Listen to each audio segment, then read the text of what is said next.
Coming up on today's episode of Airborne Unlimited, Dynon receives first FAA STC for SkyView HDX and type certificated aircraft. Kitty Hawk takes the wraps off Cora flying taxi. And divers to search for stolen C-130 in the English Channel.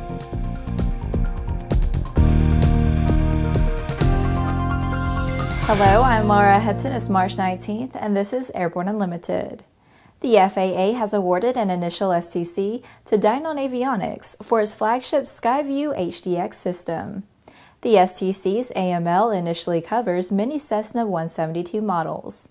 The initial STC is for the installation of a full suite of Dynon Avionics, allowing pilots to remove the vast majority of their legacy instrumentation, including their vacuum pump. The SkyView HDX system provides complete primary flight instrumentation, including synthetic vision and angle of attack, and complete engine monitoring with CHTs, EGTs, fuel flow, fuel computer, and lean assist.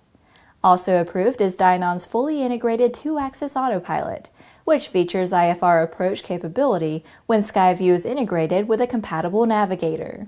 The approved installation also includes a Mode S transponder with 2020 compliant ADS-B out, navigation and mapping with flight planning ADS-B traffic and weather display, and electronic flight bag features.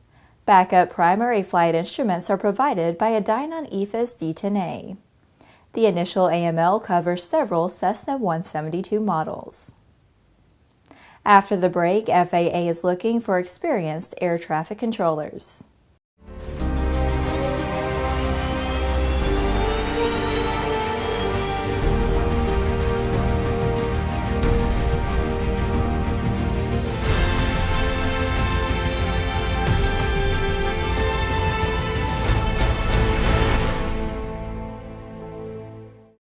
Concorde's recombinant gas RG series sealed battery technology produces a high-performance battery with the advantages of being pre-tested and fully charged at the factory.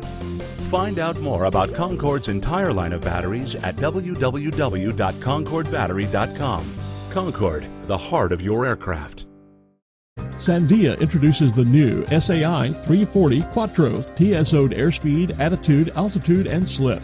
With integral backup battery, safety never looked so good. See it now at www.sandia.aero.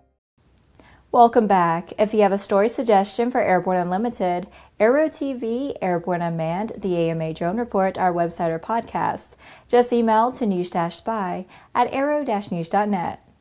With so much news coming out of the aviation industry, we're summarizing some other interesting stories in a brief segment we call Around the Patch.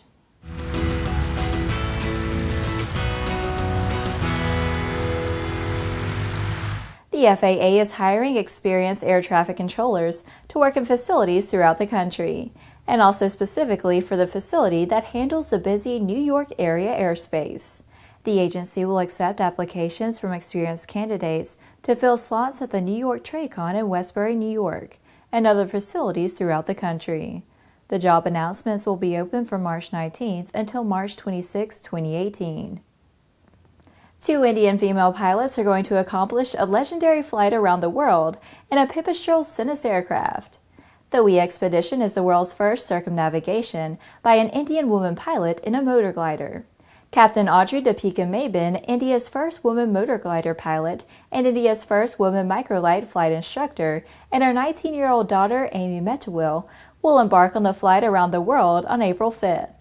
The mission will start in New Delhi and will take 90 days with 54 planned landings over 21 countries. The Madera County, California Board of Supervisors has approved the acquisition of a Cessna 172 for the use by the Sheriff's Office. The airplane is being donated by the Merced County, California Sheriff's Office, which used the 172 for the past 11 years. The annual operating cost for the aircraft is estimated to be about $10,000 per year. But before the plane can enter service, it will have to undergo a major engine overhaul. The GE 9X-TM engine lifted off on March 13th under the wing of the GE Aviation 747 flying testbed in Victorville, California, for its first flight test. The engine that will power Boeing's new 777X aircraft took to the air around 10:40 Pacific Standard Time and flew for more than 4 hours on its first flight. During the flight, the aircraft and engine completed the entire test card and validated key operational and functional characteristics. Well, that's it for today's trip around the patch. Now let's move on to the rest of the news. The reality of a VTOL electric flying taxi service may be a little bit closer. Kitty Hawk, backed by the Google co-founder and Alphabet CEO Larry Page, has been flight testing a two-place electric VTOL aircraft called Cora in New Zealand. The aircraft is designed to operate between 500 feet to 3,000 feet above the ground, with a 36-foot wingspan and powered by 12 independent lift fans, which enable it to take off and land vertically like a helicopter. Fixed-wing flight is powered by a single pusher propeller. A range of about 54 nautical miles at a cruising speed of about 95 knots is expected. The goal for the project is to certify the aircraft and bring an air taxi service to the commercial market in as little as 3 years. The company that is flight testing the Cora is Zephyr Airworks. Kitty Hawk, you may recall, was the subject of a viral video last year of a single-person hoverboard, for a lack of a better term, that is, for recreational use. But Cora will not be available for public sale, the company says, so don't get your hopes up about buying one. After these messages, divers search for stolen C-130 in the English Channel. There's a difference between charting a steady course and pushing for the ceiling.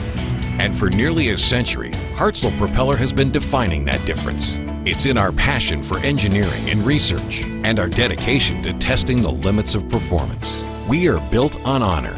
We are Hartzell Propeller. Based on the popular Sling 2 LSA, the Sling 4 was designed to be the most practical and desirable lightweight four-place experimental aircraft on the market. Find out more about this 115 horsepower turbocharged airplane at airplanefactory.com. Welcome back. Reality can be stranger than fiction, as this story proves. In May of 1969, military mechanic sergeant Paul Meyer is reported to have stolen a C-130E transport plane from Mildenhall, Suffolk, in an effort to fly home to see his wife. Meyer had been drinking and the plane went down in the English Channel. Meyer escaped from police custody after a night of heavy drinking, impersonated an officer to have the airplane fueled, and then took off for the U.S. The police report describes his action as a highly irrational act, saying he was under considerable emotional stress. He had been serving in Vietnam and had been refused to leave to go home to see his wife. Sergeant Meyer was not a pilot. It is not clear what caused the accident, but researchers give him a lot of credit for even getting the Herc off the ground. Now a group of salvagers think they have a good chance of locating the wreckage of the plane at the bottom of the English Channel. Deeper Dorset says they have 5 good targets in a 10-square-mile area, about 30 miles off the coast of Portland Bill. They have launched a crowdfunding campaign with a goal of about $8,400. Well, that's our program for today. Remember that Airborne Unlimited is streamed on Monday, Wednesday, and Friday, alternating with Airborne Unmanned on Tuesday and the AMA Drone Report each Thursday. Additional breaking news bulletins may be posted for important stories that fall outside of our normal deadlines. If you're watching us on YouTube, please subscribe and do check us out on Facebook and Twitter. Get comprehensive, real-time, 24/7 coverage of the latest aviation and aerospace stories anytime at aero-news.net. See you tomorrow.